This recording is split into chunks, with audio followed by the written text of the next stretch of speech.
Now, South Korea celebrates 130 years of forging trade relations with Austria on Thursday.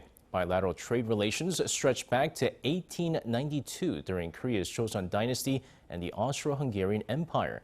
Our Oh Soo-young with more on how the ties are set to evolve. This restaurant in central Seoul is serving up a perfect example of South Korea and Austria's economic relations, marking 130 years this year. An Austrian businessman last year teamed up with a Korean chef to bring European dining and Austrian wine to one of Seoul's trendiest districts. It's part of his vision to supply the finest food and beverages and lifestyle products to the two markets. So we are combining the best from these two countries, Austria and Korea, and bring in great products around F&B and lifestyle to Korea, as well as we are exporting Korea in terms of F&B to Europe. Bilateral trade relations stretch back to 1892 during Korea's Joseon Dynasty and the Austro-Hungarian Empire. Though the two monarchies ceased to be in the post-war era, new diplomatic ties were established between South Korea and Austria in 1963, and a trade treaty was signed 8 years later.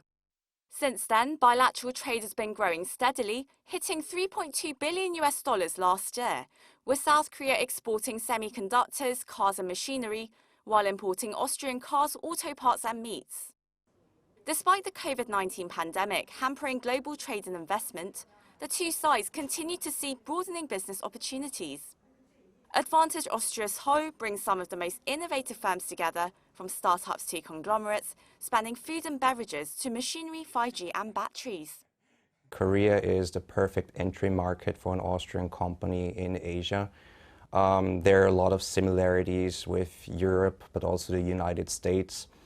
The Korean customers are very reliable. Korea is very high up in the rule of law index.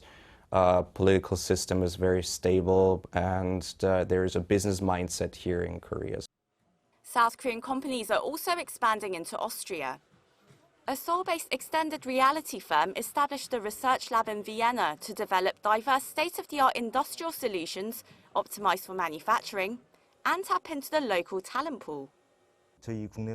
South Korea lacks XR developers, but the best talents are based in Austria, a leading country in mobile AR.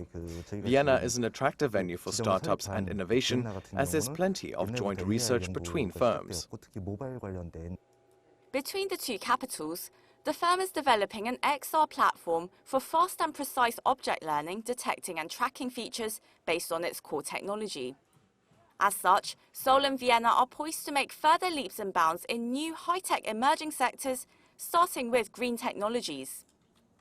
The second area I would identify is mobility, or let's say future of mobility. We're talking about electric vehicles, self-driving cars, or even flying cars, as they're being spoken of here right now.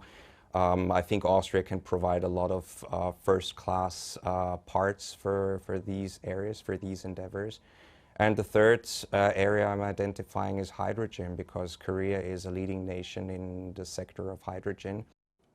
Taking their century-long trade ties into the modern world, rife with challenges posed by conflict, trade disturbances, climate change and future pandemics. Winkler says Seoul-Vienna ties can further evolve, becoming mutual gateways for greater trade and cooperation across Asia and Europe. Oh Soo-young, Arirang News.